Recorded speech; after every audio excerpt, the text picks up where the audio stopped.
Hoje, há 6 anos, o mais próximo possível desta mesma hora do dia, eu estava no fel da amargura e nos laços da iniquidade, mas ainda tinha, pela graça divina, sido levado a sentir a amargura daquela escravidão e a clamar por causa da dor de sua escravidão. Buscando descanso e não encontrando nenhum, entrei na casa de Deus e sentei-me ali, com medo de olhar para cima, para que não fosse completamente cortado e para que sua ira feroz não me consumisse. O ministro se levantou em seu púlpito e, como fiz esta manhã, leu este texto: Olhai para mim e sede salvos, todos os confins da terra, porque eu sou Deus, e não há outro. Olhei naquele momento, a graça da fé foi-me concedida no mesmo instante, e agora acho que posso dizer com verdade, desde que pela fé vi o riacho que suas feridas fluem suprindo, o amor redentor tem sido meu tema, e será até eu morrer. Nunca esquecerei aquele dia, enquanto a memória mantiver seu lugar, nem posso deixar de repetir este texto sempre que me lembro daquela hora em que conheci o Senhor pela primeira vez. Quão estranhamente gracioso! Quão maravilhosamente gentil, que aquele que ouviu estas palavras tão pouco tempo atrás para o lucro de sua própria alma, agora se dirige a vocês esta manhã como seus ouvintes do mesmo texto, na esperança plena e confiante de que algum pobre pecador dentro destas paredes possa ouvir as boas novas da salvação para si também, e possa hoje, neste 6 de janeiro, ser transformado das trevas para a luz, e do poder de Satanás para Deus. Se estivesse dentro do alcance da capacidade humana conceber um tempo em que Deus habitasse sozinho, sem suas criaturas, teríamos então uma das mais grandiosas e estupendas ideias de Deus. Houve uma estação em que o Sol ainda não havia completado sua corrida, nem começado a lançar seus raios dourados pelo espaço, para alegrar a Terra. Houve uma era em que nenhuma estrela brilhava no firmamento, pois não havia mar de azul no qual elas pudessem flutuar. Houve um tempo em que tudo que agora contemplamos do grande universo de Deus ainda não havia nascido, adormecido dentro da mente de Deus, ainda não criado e inexistente. No entanto, havia Deus, e Ele era sobre todos bendito para sempre. Embora nenhum serafim cantasse seus louvores, embora nenhum querubim de asas fortes brilhasse como um relâmpago para fazer suas altas ordens, embora ele estivesse sem uma comitiva, ainda assim ele se sentou como um rei em seu trono, o Deus poderoso, para sempre a ser adorado, o terrível Supremo, em silêncio solene habitando sozinho em vasta imensidão, fazendo das nuvens plácidas seu dossel, e da luz de seu próprio semblante formando o brilho de sua glória. Deus era, e Deus é. Desde o princípio Deus era Deus, antes que os mundos tivessem começo, Ele era de eternidade a eternidade. Agora, quando lhe agradou criar suas criaturas, não lhe impressiona quão infinitamente aquelas criaturas devem ter sido abaixo dele. Se vocês são oleiros, e moldam na roda um vaso, esse pedaço de barro se arrogará a igualdade com vocês? Não, a que distância estará de vocês, porque vocês foram em parte seu Criador. Então, onde o Todo-Poderoso formou suas criaturas, não foi uma imprudência consumada, que elas se aventurassem por um momento a se comparar a ele. No entanto, aquele arquitraidor, aquele líder dos rebeldes, Satanás, procurou subir ao alto trono de Deus, logo para descobrir que seu objetivo era alto demais, e o próprio inferno não era baixo o suficiente para escapar da vingança divina. Ele sabe que Deus é Deus somente. Desde que o mundo foi criado, o homem imitou Satanás, a criatura de um dia, a efêmera de uma hora, procurou se igualar ao eterno. Por isso, tem sido até mesmo um dos objetivos do grande Jeová, ensinar à humanidade que ele é Deus, e além dele não há outro. Esta é a lição que ele tem ensinado ao mundo desde que se desviou dele. Ele tem se ocupado em destruir os lugares altos, em exaltar os vales, em derrubar imaginações e olhares elevados, para que todo mundo possa saiba que o Senhor é Deus somente, ele pode criar e destruir. Esta manhã, tentaremos mostrar a vocês, em primeiro lugar, como Deus tem ensinado esta grande lição ao mundo, que ele é Deus, e além dele não há outro, e então, em segundo lugar, a maneira especial pela qual ele planeja ensinar isso em matéria de salvação. Olhai para mim, e sede salvos, porque eu sou Deus, e não há outro. E, primeiro, então, como Deus tem ensinado esta lição à humanidade? Respondemos que ele ensinou isso, antes de tudo, aos falsos deuses e aos idólatras que se curvaram diante deles. O homem, em sua maldade e pecado, criou um bloco de madeira e pedra para ser seu criador e se curvou diante dele. Ele moldou para si mesmo de uma árvore nobre uma imagem feita à semelhança do homem mortal, ou dos peixes do mar, ou de coisas rastejantes da terra, e ele prostrou seu corpo, e sua alma também, diante daquela criatura de suas próprias mãos, chamando-a de Deus, enquanto ela não tinha olhos para ver, nem mãos para manusear, nem ouvidos para ouvir. Mas como Deus derramou desprezo sobre os antigos deuses dos pagãos? Onde eles estão agora? Eles são conhecidos? Onde estão aquelas falsas divindades diante das quais as multidões de Nínive se prostraram? Pergunte às toupeiras e aos morcegos, de quem são os companheiros, ou pergunte aos montes sob os quais estão enterrados, ou vá onde o observador ocioso caminha pelo museu, veja-os ali como curiosidades, e sorria ao pensar que os homens deveriam se curvar diante de deuses como esses. E onde estão os deuses da Pérsia? Onde eles estão? Os fogos estão extintos, e o adorador do fogo quase cessou de sair da terra. Onde estão os deuses da Grécia, aqueles deuses adornados com poesia, e cantados nas odes mais sublimes? Onde eles estão? Eles se foram. Quem fala deles agora, senão como coisas que eram de outrora? Júpiter, alguém se curva diante dele? E quem é aquele que adora Saturno? Eles já se foram, e foram esquecidos. E onde estão os deuses de Roma? Jano agora comanda o templo? Ou as virgens vestais agora alimentam seus fogos perpétuos? Há alguém agora que se curva diante desses deuses? Não, eles perderam seus tronos. E onde estão os deuses das ilhas do Mar do Sul, aqueles demônios sangrentos diante dos quais criaturas miseráveis prostraram seus corpos? Eles quase se tornaram extintos. Pergunte aos habitantes da China e da Polinésia onde estão os deuses diante dos quais eles se curvaram. Pergunte, e o eco diz pergunte, e pergunte novamente. Eles são derrubados de seus tronos, eles são arremessados de seus pedestais, suas carruagens são quebradas, seus cetros são queimados no fogo, suas glórias se foram. Deus obteve para si a vitória sobre os deuses falsos e ensinou a seus adoradores que ele é Deus, e que além dele não há outro. Seus deuses ainda são adorados, ou ídolos diante dos quais as nações se curvam. Espere um pouco, e você os verá cair. O cruel Juggernaut, cujo carro ainda esmaga em seu movimento os tolos que se jogam diante dele, ainda será objeto de escárnio, e os ídolos mais notáveis, como Buda, Brahma e Vishnu, ainda se curvarão à terra, e os homens os pisotearão como lama nas ruas, pois Deus ensinará a todos os homens que ele é Deus, e que não há outro. Observem, mais uma vez, como Deus ensinou esta verdade aos impérios. Impérios se ergueram e foram deuses da era, seus reis e príncipes tomaram para si altos títulos e foram adorados pela multidão. Mas perguntem aos impérios se há alguém além de Deus?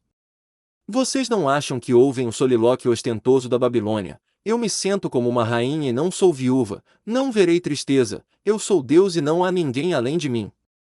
E não pensem agora, se caminharem sobre a Babilônia em ruínas, que encontrarão algo além do espírito solene da Bíblia, de pé como um profeta grisalho pela idade, e dizendo a vocês que há um Deus e que além dele não há outro. Vão para a Babilônia, coberta com sua areia, a areia de suas próprias ruínas, fiquem de pé sobre os montes de Nínive, e deixem a voz subir, há um Deus, e os impérios afundam diante dele, há apenas um potentado, e os príncipes e reis da terra, com suas dinastias e tronos, são abalados pelo pisoteio de seu pé. Vão, sentem-se nos templos da Grécia, observem lá quais palavras orgulhosas Alexandre uma vez falou, mas agora, onde ele está, e onde seu império também. Sentem-se nos arcos em ruínas da ponte de Cartago, ou andem pelos teatros desolados de Roma, e ouvirão uma voz no vento selvagem em meio a essas ruínas: eu sou Deus, e não há outro. Ó cidade, embora te chamasses eterna, eu te fiz derreter como orvalho.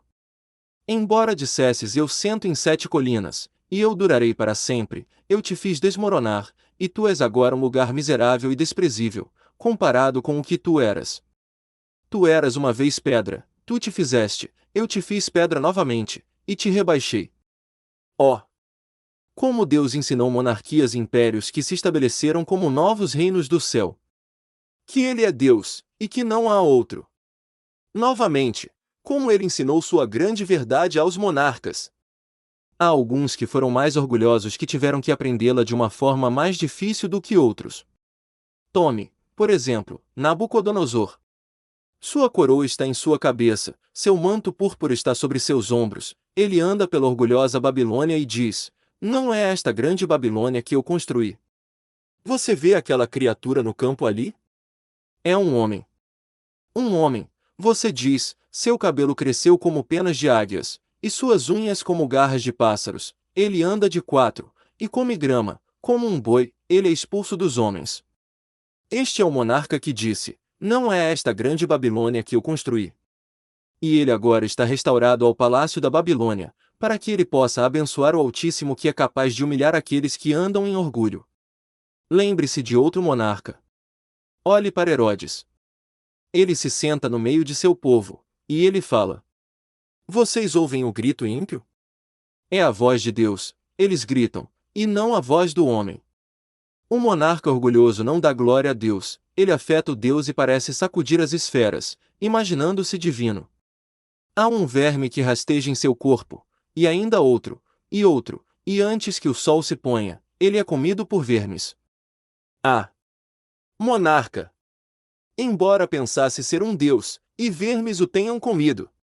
Você pensou em ser mais do que homem, e o que é você? Menor que o homem, pois vermes o consomem, e você é a presa da corrupção. Assim Deus humilha o orgulhoso, assim ele rebaixa o poderoso. Poderíamos dar-lhe exemplos da história moderna, mas a morte de um rei é suficiente para ensinar esta lição, se os homens apenas a aprendessem. Quando reis morrem, e em pompa fúnebre são levados para o túmulo, somos ensinados a lição: eu sou Deus, e além de mim não há outro. Quando ouvimos falar de revoluções e do abalo de impérios, quando vemos antigas dinastias tremerem e monarcas de cabelos grisalhos serem expulsos de seus tronos, então é que Jeová parece colocar seu pé na terra e no mar, e com sua mão erguida clama: ouçam! Vocês, habitantes da terra! Vocês são apenas como gafanhotos, eu sou Deus, e além de mim não há outro. Novamente, nosso Deus teve muito a fazer para ensinar esta lição aos sábios deste mundo, pois assim como a posição, a pompa e o poder se colocaram no lugar de Deus, assim também a sabedoria, e um dos maiores inimigos da divindade sempre foi a sabedoria do homem. A sabedoria do homem não verá Deus. Professando-se sábios, os sábios se tornaram tolos. Mas vocês não notaram, ao ler a história, como Deus rebaixou o orgulho da sabedoria. Em eras muito passadas, ele enviou mentes poderosas ao mundo, que criaram sistemas de filosofia.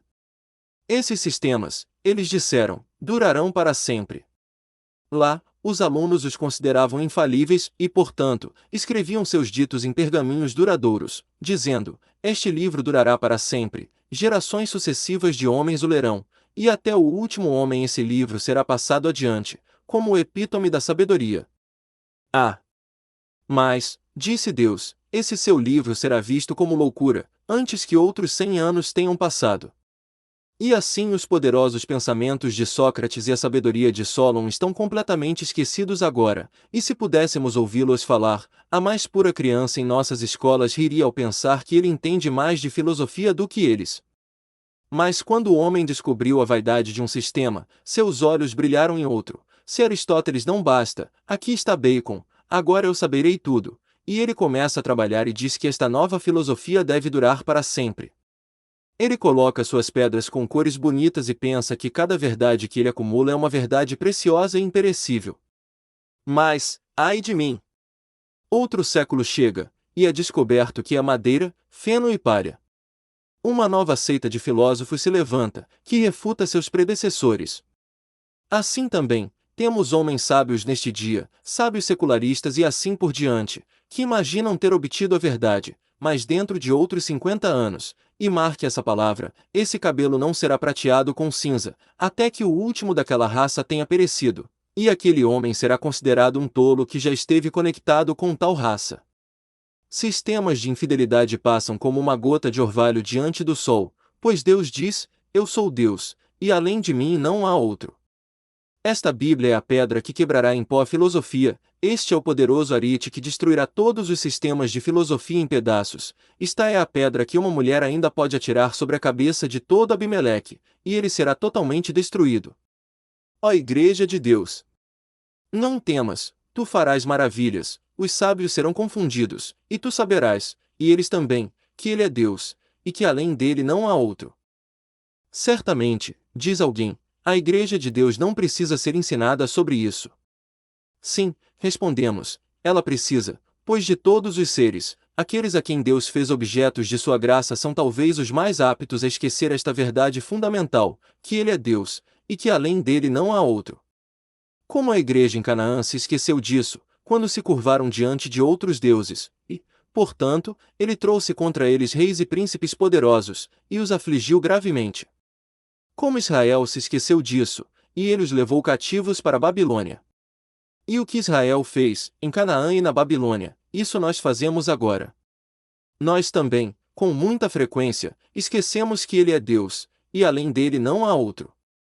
O cristão não sabe o que quero dizer quando lhe conto este grande fato? Pois ele mesmo não o fez?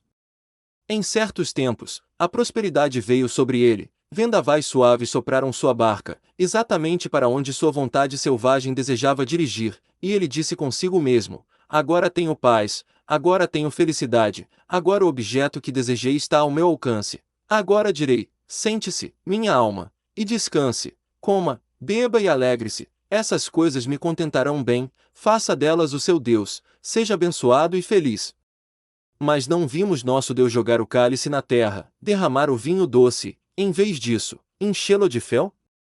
E quando ele o deu a nós, ele disse, beba, beba, vocês pensaram em encontrar um Deus na terra, mas esvaziem o cálice e conheçam sua amargura. Quando bebemos, o gole era enjoativo, e clamamos, ah! Deus, não beberei mais dessas coisas, tu és Deus, e além de ti não há outro. E quantas vezes também criamos esquemas para o futuro, sem pedir a permissão de Deus? Os homens disseram, como aqueles tolos que Tiago mencionou, faremos tais e tais coisas amanhã, compraremos e venderemos e obteremos lucro, enquanto eles não sabiam o que aconteceria amanhã, pois muito antes que o amanhã chegasse eles não conseguiam comprar e vender. A morte os havia reivindicado, e um pequeno pedaço de terra sustentava toda a sua estrutura. Deus ensina seu povo todos os dias, pela doença, pela aflição, pela depressão de espíritos, pelos abandonos de Deus, pela perda do espírito por um tempo, pela falta das alegrias de seu semblante, que ele é Deus, e que além dele não há ninguém mais. E não devemos esquecer que há alguns servos especiais de Deus levantados para fazer boas obras, que de uma maneira peculiar têm que aprender esta lição. Que um homem, por exemplo, seja chamado para a grande obra de pregar o Evangelho. Ele é bem-sucedido, Deus o ajudou, milhares esperam a seus pés, e multidões pendem de seus lábios, tão verdadeiramente quanto esse homem é um homem, ele terá uma tendência a ser exaltado acima da medida, e muito ele começará a olhar para si mesmo, e muito pouco para seu Deus.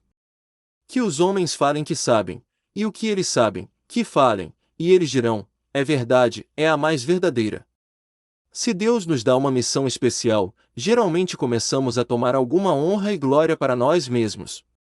Mas, em revisão dos santos eminentes de Deus, você nunca observou como Deus os fez sentir que ele era Deus, e além dele não havia ninguém mais? O pobre Paulo poderia ter se considerado um Deus, e ter se envaidecido acima da medida, em razão da grandeza de sua revelação, se não houvesse um espinho na carne. Mas Paulo podia sentir que ele não era um Deus, pois ele tinha um espinho na carne, e deuses não poderiam ter espinhos na carne. Às vezes, Deus ensina o ministro, negando-lhe ajuda em ocasiões especiais. Nós subimos em nossos púlpitos e dizemos, gostaria de ter um bom dia hoje. Começamos a trabalhar, temos sido tão fervorosos na oração e tão infatigáveis, mas é como um cavalo cego girando em torno de um moinho, ou como Sansão com Dalila, sacudimos nossos membros vãos com grande surpresa, travamos uma luta fraca e não obtemos vitórias. Somos levados a ver que o Senhor é Deus e que além dele não há ninguém mais. Muitas vezes Deus ensina isso ao ministro, levando-o a ver sua própria natureza pecaminosa. Ele terá tal percepção de seu próprio coração perverso e abominável, que sentirá ao subir as escadas do púlpito que não merece nem sentar em seu banco, muito menos pregar para seus companheiros. Embora sintamos sempre alegria na declaração da palavra de Deus, ainda assim sabemos o que é cambalear nos degraus do púlpito, sob a sensação de que o principal dos pecadores dificilmente deveria ter permissão para pregar para os outros. Amados, não acho que ele terá muito sucesso como ministro se não for levado para o profundezas e escuridão de sua própria alma, e fez exclamar: a mim, que sou o menor de todos os santos, é dada esta graça, que eu deveria pregar entre os gentios as insondáveis riquezas de Cristo. Há outro antídoto que Deus aplica no caso de ministros. Se ele não lida com eles pessoalmente, ele levanta uma hoste de inimigos, para que se possa ver que ele é Deus, e Deus somente. Um estimado amigo me enviou, ontem, um valioso manuscrito antigo de um dos hinos de George Whitefield que foi cantado em Kennington Common. É um hino esplêndido, completamente Whitefieldiano do começo ao fim. Mostrou que sua confiança estava totalmente no Senhor, e que Deus estava dentro dele. O que? Um homem se sujeitará às calúnias da multidão, ele labutará e trabalhará dia após dia desnecessariamente, ele se levantará sábado após sábado e pregará o Evangelho e terá seu nome difamado e caluniado, se ele não tiver a graça de Deus nele?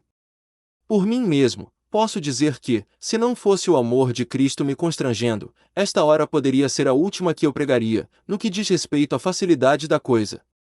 A necessidade é colocada sobre nós, sim, ai de nós se não pregarmos o Evangelho. Mas essa oposição pela qual Deus carrega seus servos, os leva a ver imediatamente que Ele é Deus, e que não há mais ninguém. Se todos aplaudissem, se todos estivessem satisfeitos, nós nos consideraríamos Deus, mas, quando eles sibilam e gritam, nos voltamos para nosso Deus e clamamos: se em meu rosto, por teu querido nome, houver vergonha e reprovação, eu saudarei a reprovação e darei boas-vindas à vergonha, se te lembrares de mim. Segunda, e isso nos leva à segunda parte do nosso discurso. A salvação é a maior obra de Deus, e, portanto, em sua maior obra, Ele nos ensina especialmente esta lição, que Ele é Deus, e que além dele não há outro. Nosso texto nos diz como Ele ensina isso. Ele diz: olhai para mim, e sede salvos, todos os confins da terra. Ele nos mostra que Ele é Deus, e que além dele não há outro, de três maneiras. Primeiro, pela pessoa a quem Ele nos direciona: olhai para mim, e sede salvos. Segundo, pelos meios que Ele nos diz para usar para obter misericórdia: olhai, simplesmente, olhai. E terceiro, pelas pessoas a quem Ele chama para olharem: olhai para mim, e sede salvos, todos os confins da terra. Primeiro, a quem Deus nos diz para buscar a salvação. Não diminui o orgulho do homem, quando ouvimos o Senhor dizer: olhai para mim, e sede salvos, todos os confins da terra. Não é olhai para o vosso sacerdote, e sede salvos, se o fizesseis, haveria outro Deus, e ao lado dele haveria outra pessoa. Não é olhai para vós mesmos, se assim for, então haveria um ser que poderia rogar parte do louvor da salvação. Mas é olhai para mim. Quão frequentemente vocês que estão vindo a Cristo olham para si mesmos? Você diz: eu não me arrependo o suficiente. Isso é olhar para si mesmo. Eu não creio o suficiente. Isso é olhar para si mesmo. Eu sou muito indigno. Isso é olhar para si mesmo. Eu não consigo descobrir, diz outro, que eu tenho alguma justiça. É bastante correto dizer que você não tem nenhuma justiça, mas é bastante errado procurar por alguma. Olhai para mim. Deus fará com que você desvie os olhos de si mesmo e olhe para Ele. A coisa mais difícil do mundo é desviar os olhos de um homem de si mesmo. Enquanto ele vive, ele sempre tem uma predileção por voltar os olhos para dentro e olhar para si mesmo, enquanto Deus diz: olhe para mim. Da cruz do Calvário, onde as mãos sangrentas de Jesus derramam misericórdia, do jardim do Getsêmani, onde os poros sangrentos do Salvador transpiram perdão, o clamor vem: olhe para mim e seja salvo, todos os confins da terra. Do cume do Calvário, onde Jesus clama: está consumado, ouça um grito: olhe e seja salvo. Mas vem um clamor vil de nossa alma: não, olhe para si mesmo. Olhe para si mesmo. Meu ouvinte, olhe para si mesmo e você será condenado. Isso certamente virá disso. Enquanto você olhar para si mesmo, não há esperança para você. Não é uma consideração do que você é, mas uma consideração do que Deus é, e do que Cristo é, que pode salvá-lo. É olhar de si mesmo para Jesus. P. Há homens que entendem mal o Evangelho. Eles pensam que a justiça os qualifica para vir a Cristo, enquanto o pecado é a única qualificação para um homem vir a Jesus. O bom e velho Crisp diz: a justiça me afasta de Cristo. Os sãos não precisam de um médico, mas os que estão doentes. O pecado me faz vir a Jesus, quando o pecado é sentido, e, ao vir a Cristo, quanto mais pecado eu tenho, mais motivos tenho para esperar por misericórdia. Davi disse, e foi uma coisa estranha também: tem misericórdia de mim, porque a minha iniquidade é grande. Mas, Davi, por que você não disse que era pequena? Porque Davi sabia que quanto maiores eram seus pecados, melhor era a razão para pedir misericórdia. Quanto mais vil um homem é, mais ansiosamente eu o convido a crer em Jesus. Um senso de pecado é tudo o que temos que procurar como ministros. Nós pregamos aos pecadores, e deixe-nos saber que um homem tomará para si o título de pecador, e então diremos a ele: olhe para Cristo, e você será salvo. Olhe, isso é tudo o que ele exige de você, e até mesmo isso ele lhe dá. Se você olhar para si mesmo, você está condenado, você é um vil canalha, cheio de repugnância, corrupto e corrompendo os outros.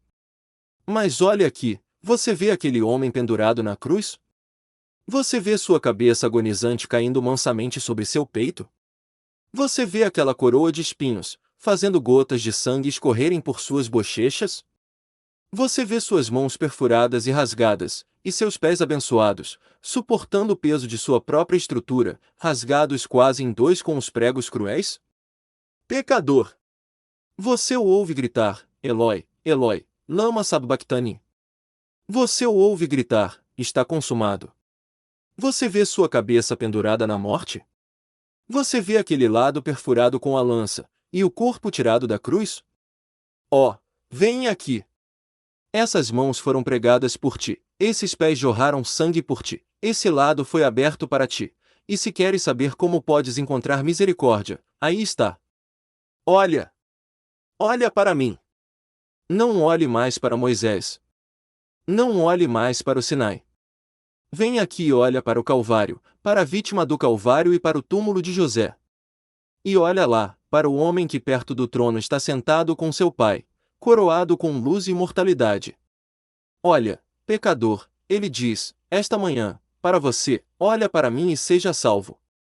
É dessa maneira que Deus ensina que não há ninguém além dele, porque ele nos faz olhar inteiramente para ele e completamente para longe de nós mesmos. Esta manhã, para você: olhai para mim e sereis salvos. É dessa maneira que Deus ensina que não há ninguém além dele, porque ele nos faz olhar inteiramente para ele, e completamente para longe de nós mesmos. 2. Mas o segundo pensamento é: os meios de salvação. Olhai para mim, e sereis salvos. Você tem observado frequentemente, tenho certeza, que muitas pessoas gostam de uma adoração intrincada, e religião envolvida, uma que elas dificilmente conseguem entender. Elas não podem suportar uma adoração tão simples como a nossa. Então elas devem ter um homem vestido de branco, e um homem vestido de preto, então elas devem ter o que chamam de altar e um presbitério. Depois de um tempo isso não será suficiente, e elas devem ter vasos de flores e velas. O clérigo então se torna um padre, e ele deve ter uma vestimenta variada, com uma cruz nela. E assim por diante, o que é simplesmente um prato se torna uma patena, e o que antes era uma taça se torna um cálice. E quanto mais complicadas as cerimônias são, mais elas gostam delas. Elas gostam que seu ministro se posicione como um ser superior. O mundo gosta de uma religião que elas não conseguem compreender. Mas você nunca percebeu quão gloriosamente simples a Bíblia é? Ela não terá nenhuma de suas bobagens, fala claramente, e nada além de coisas simples. Olhe! Não há um homem não convertido que goste disto: olhe para Cristo, e seja salvo. Não, ele vem a Cristo como Naamã a Elias, e quando é dito: vá, lave-se no Jordão, ele responde: eu realmente pensei que ele viria e colocaria sua mão no lugar, e invocaria o nome de seu Deus. Mas a ideia de me dizer para lavar-me no Jordão, que coisa ridícula! Qualquer um poderia fazer isso. Se o profeta tivesse ordenado que ele fizesse algo grandioso, ele não teria feito? Ah, certamente ele faria. E se, esta manhã, eu pudesse pregar que qualquer um que andasse daqui até Bate sem seus sapatos e meias, ou fizesse algo impossível, deveria ser salvo, você começaria amanhã de manhã antes do café da manhã. Se eu levasse 7 anos para descrever o caminho da salvação, tenho certeza de que todos vocês desejariam ouvir. Se apenas um médico culto pudesse dizer o caminho para o céu, como ele seria perseguido?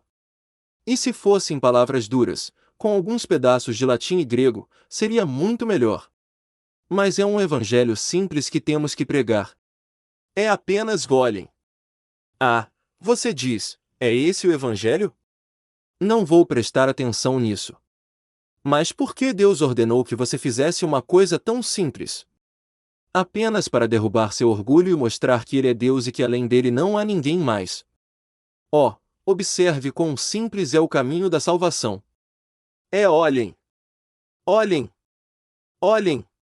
4 letras, e 2 delas iguais. Olhem para mim e sejam salvos, todos os confins da terra. Alguns teólogos querem uma semana para dizer o que você deve fazer para ser salvo, mas Deus, o Espírito Santo, só quer 4 letras para fazer isso. Olhem para mim e sejam salvos, todos os confins da terra. Quão simples é esse caminho de salvação! E quão instantâneo! Leva algum tempo para movermos nossa mão, mas um olhar não requer um momento. Então um pecador crê em um momento, e no momento em que esse pecador crê e confia em seu Deus crucificado para perdão, imediatamente ele recebe a salvação completa através de seu sangue. Pode haver alguém que entrou aqui esta manhã injustificado em sua consciência, que sairá justificado em vez de outros. Pode haver alguns aqui, pecadores imundos em um momento, perdoados no próximo. Isso é feito em um instante. Olhe! Olhe! Olhe! E quão universal isso é! Porque, onde quer que eu esteja, por mais distante que seja, ele apenas diz, olhe. Não diz que devo ver, apenas diz, olhe. Se olharmos para uma coisa no escuro, não podemos vê-la, mas fizemos o que nos foi dito. Então, se um pecador apenas olhar para Jesus, ele o salvará, pois Jesus no escuro é tão bom quanto Jesus na luz, e Jesus, quando você não pode vê-lo, é tão bom quanto Jesus quando você pode. É apenas, olhe. Ah! Diz alguém, tenho tentado ver Jesus este ano, mas não o vi. Não diz, veja-o, mas olhe para ele. E diz que aqueles que olharam foram iluminados. Se houver um obstáculo diante de você, e você apenas olhar na direção certa, é suficiente. Olhe para mim. Não é ver Cristo tanto quanto olhar para ele. A vontade por Cristo, o desejo por Cristo, o anseio por Cristo, a confiança em Cristo, a espera em Cristo, é isso que é desejado. Olhe! Olhe! Olhe! Ah! Se o homem mordido pela serpente tivesse virado seus globos oculares cegos para a serpente de bronze, embora não a tivesse visto, ele ainda teria tido sua vida restaurada. É olhar, não ver, que salva o pecador. Olhe! Olhe! Ah! Se o homem mordido pela serpente tivesse virado seus globos oculares cegos em direção à serpente de bronze, embora não a tivesse visto, ele ainda teria tido sua vida restaurada. É olhar, não ver, que salva o pecador. Olhe! Olhe!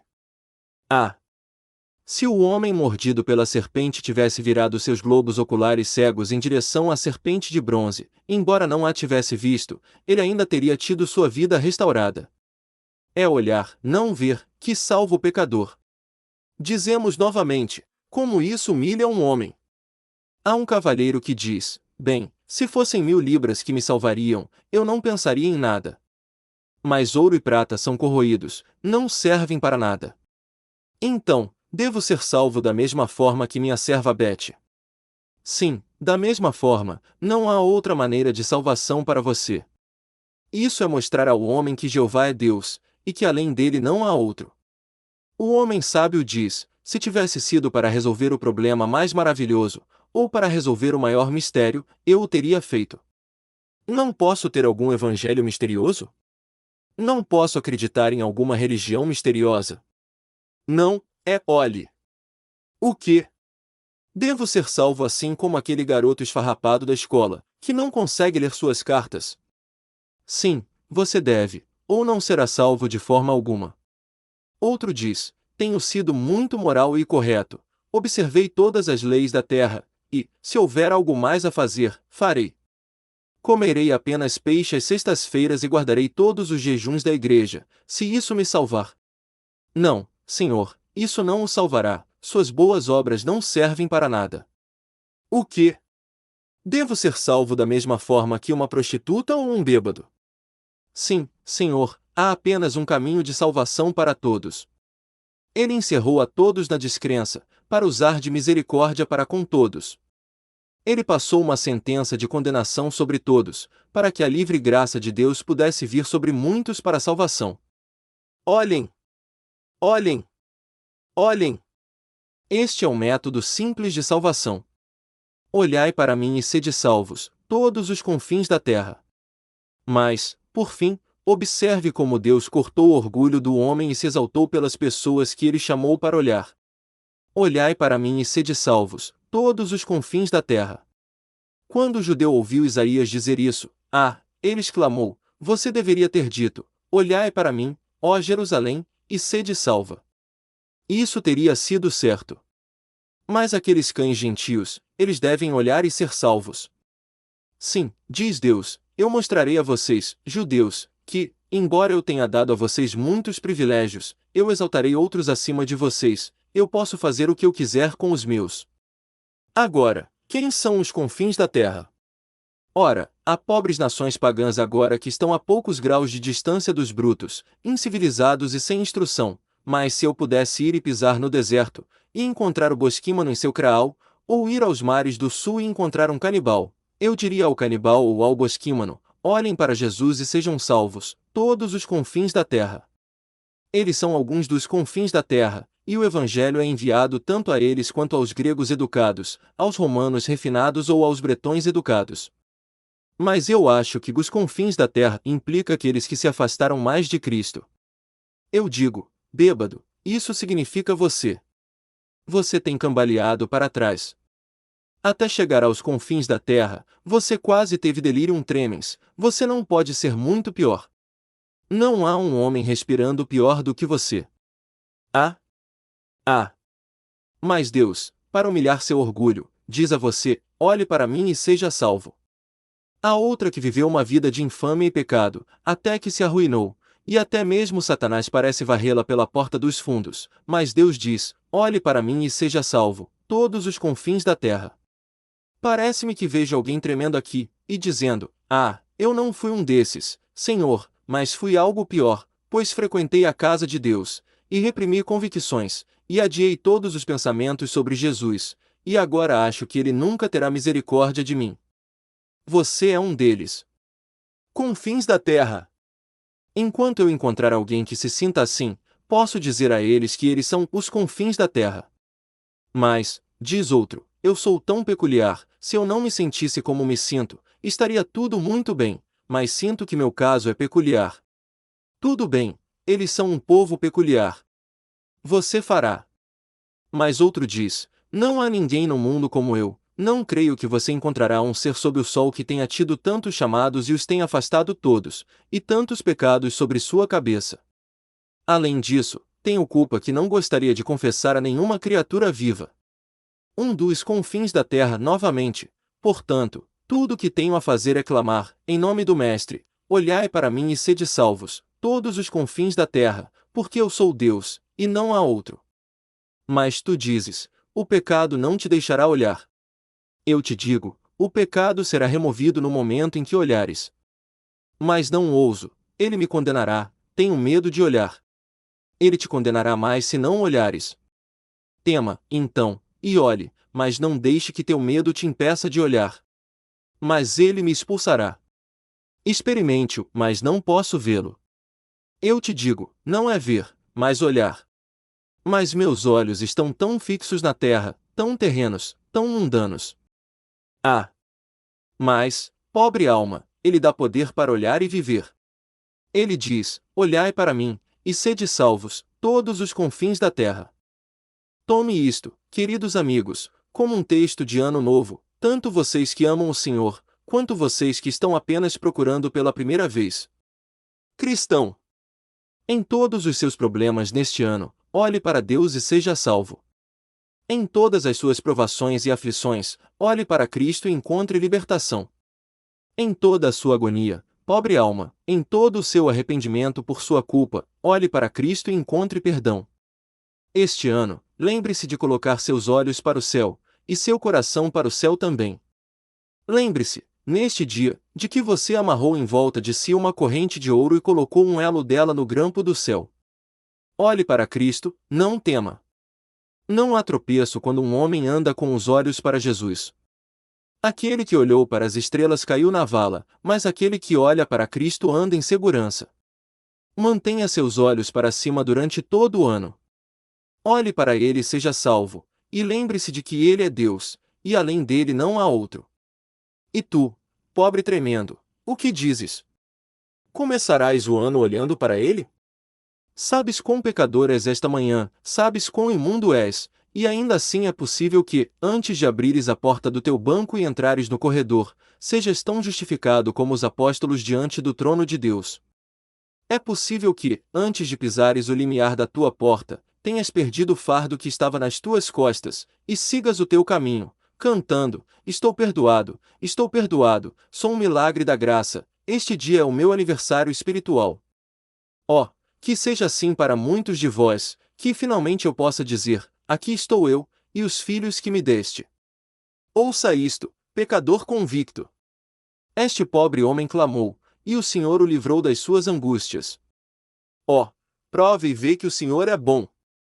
Agora crê nele, agora lança a tua alma culpada sobre a sua justiça, agora mergulha a tua alma negra no banho do seu sangue, agora coloque sua alma nua na porta do guarda-roupa de sua justiça, agora sente sua alma faminta no banquete da fartura.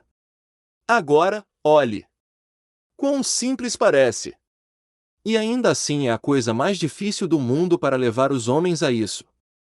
Eles nunca farão isso, até que a graça constrangedora os faça. No entanto, aí está, olhe. Vá embora com esse pensamento. Olhai para mim, e sede salvos, todos os confins da terra, porque eu sou Deus, e não há outro.